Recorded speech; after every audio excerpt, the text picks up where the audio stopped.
Hi, everybody, and welcome to another episode of our Spotlight Sunday conversation. Today, we are joined by the Executive Director of Player Development for the New York Mets and a Baseball Miracles field coordinator, Jared Banner. How are you, man? Good to see you. Thanks for having me. I'm excited. Yeah, we've got a couple topics to discuss today.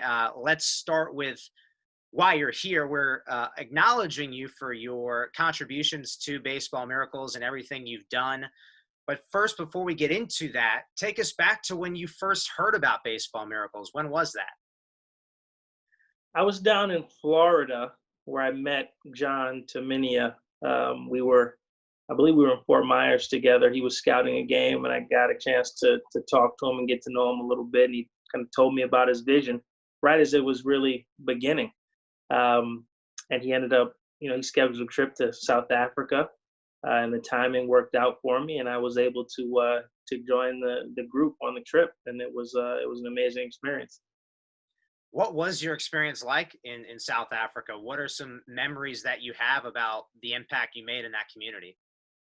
It was very eye opening. We stayed at an orphanage outside of Johannesburg, so being in such close proximity to kids in need and being able to show them how the game of baseball is played and just to coach them a little bit and really spend time with them and get to know them. It was a life-changing experience, and also to get to spend time with some amazing people who I didn't know previously with the Baseball Miracles organization. So overall, couldn't have been better, and it's something I'll treasure forever.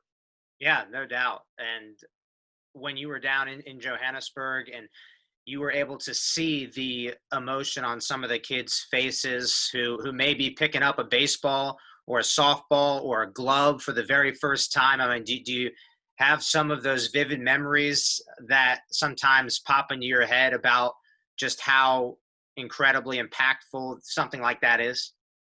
Of course, baseball connects people, and that's what jumps out to me is how quickly we were able to connect with the kids through the game, even though we're coming from different cultures and from a long way apart. We were able to close that gap quickly because of baseball.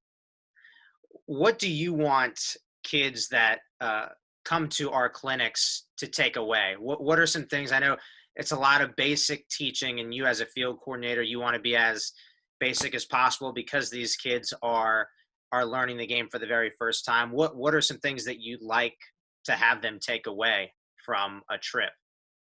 I think the main focus is for them to have fun and feel cared for, and cared about.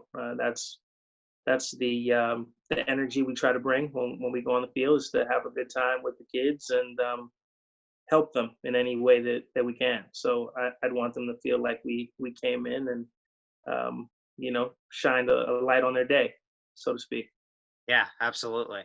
Now, outside of your experience in South Africa for that particular trip, have there been any other trips that you've been on or places that you've been and in terms of contributing to the organization Baseball Miracles? Yeah, we actually, when I was still with the Red Sox, I helped organize an outing in Boston with a local school, and John came in, and some of our players came in. Pedro Martinez, Jason Varitek, all those guys took part in it. We were able to have a clinic and make it a part of our. We had organizational meetings that week, and it was our way to give back, which I thought was a great way to do so. So that was another time where we had a great time. I know the kids had a great time with a lot of our coaches and obviously those former players I mentioned. So Yeah, it was an experience. that's awesome. That's a really, I remember seeing photos of that. So that looked like it was a major success. So Jared, when you think about Baseball Miracles just from a wide lens, what's your favorite part about the organization and the mission? The great people I've met along the way, the friendships that I've been able to build through the organization, people who are all just trying to help others. A lot of the people in the organization are really inspiring. Hmm. Um, they've inspired me in many walks of life, including John, and especially John, I should say. So, when I think about it, that's been a great blessing to me. Now, transitioning to your day-to-day job and what you do on a regular basis now as the executive director of player development for the New York Mets. You've been in that role for over a year now. What has your job entailed? What is the title description, if you will? Just, I know I coded it with just the general name, but I mean, there's a lot that goes into what you do. Yeah, to keep it short, I think my focus is making sure that every player that we sign has all the resources they need to accomplish their goal, which is getting to the big leagues and being an impact player for a championship team. So that's my focus every day. It takes on many different roles, whether that be using technology or mental skills or hiring progressive coaches or making sure we have the best equipment, whatever it may be. Um, it's all a part of the process. This particular year has obviously been a major outlier. I mean, we are experiencing something we have never experienced and certainly in my lifetime, and I'm sure in yours, with baseball being on pause, sports being on pause for the most part. What have been your day-to-day duties essentially over the last couple of months? Yeah, I think it's twofold: staying in contact with our leadership group, with the Mets, and just making sure that we're doing everything to take care of our players. Constantly staying in communication, constantly staying in communication with our players and our staff, just to make sure everyone's doing okay first and foremost, staying healthy. Seeing what we can provide, and then also trying to keep our players ready and prepared for whenever the day comes where we can take the field again. Yeah, I saw a tweet earlier today from Ken Rosenthal. I think another proposal is out there, 60 games in 70 days, something like that. I mean, where are you at as far as just the weeks to come? Are you anticipating a season to happen? Is that the mindset right now? I think we always have to anticipate, that a season is coming. You always want to be prepared. Can't get caught flat-footed. So, Right. um, you know, one of my theories is that you have to stay ready so you don't have to get ready. So that's our goal. Yeah, no doubt. The Major League Baseball draft just transpired a little over a week ago. How was that experience for you? I'm sure it was a little bit different, obviously, given what was going on in our country. Yeah, it was different. One of my favorite experiences in baseball is arguing in the draft room every year. Uh, it's it's just amazing to see so many passionate people who spend so much time on the road throughout the spring and the fall and years prior, getting to know these players, and debating back and forth about how we should line up our board. That's one of my favorite parts of the job, and Mhm. um, not being able to do that in person this year was different. It's something I did miss, but we did our best on Zoom. I think we did a really good job. Our scouting director Mark Tremuta was great, and Brody Van Wagenen, our GM, also did an excellent job.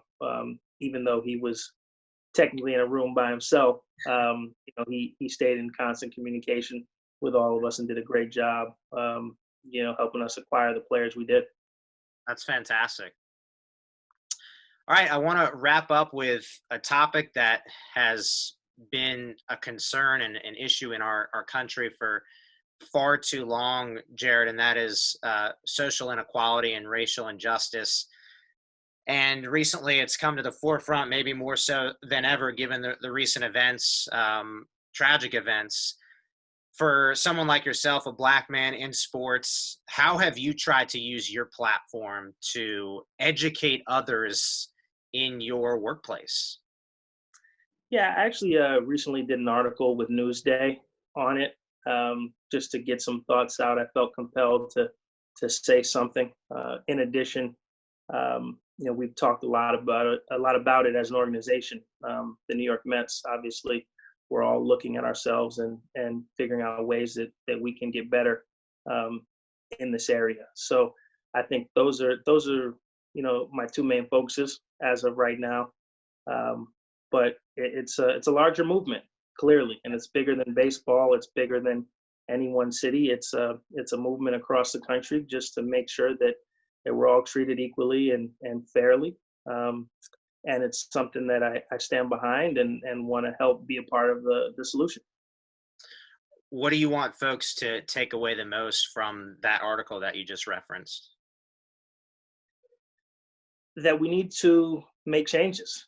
There's no other way around it. You're either allied against racism, or you're not. And if you are, you have to take action steps moving forward to help cure the problem and do the research, donate to the proper companies necessary, let your legislators know how you feel, and work towards a solution. It's you've seen a lot of these social media posts and things like that, and it's great, and that raises a lot of awareness.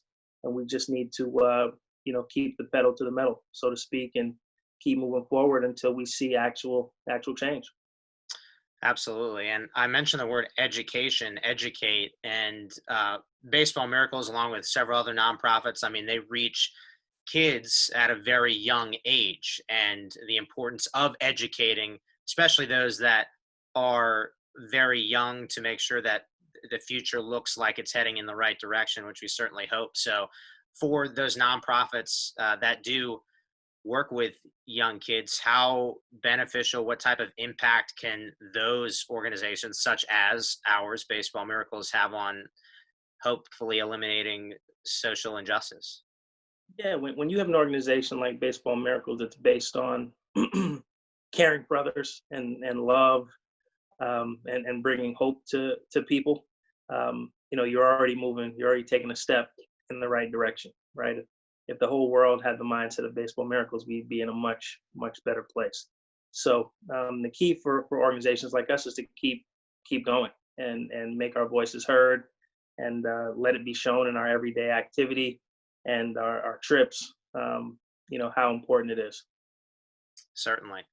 Well, Jared, thank you so much for joining us today. Spotlight Sunday guest, Jared Banner, the Executive Director of Player Development for the New York Mets. Great person and a Baseball Miracles field coordinator. Jared, we certainly appreciate the time, and all the best with what does happen in your sport this summer, whatever it may be. And thank you again for your contributions to the organization and what will come in the future. Thank you, Sam. It was a pleasure.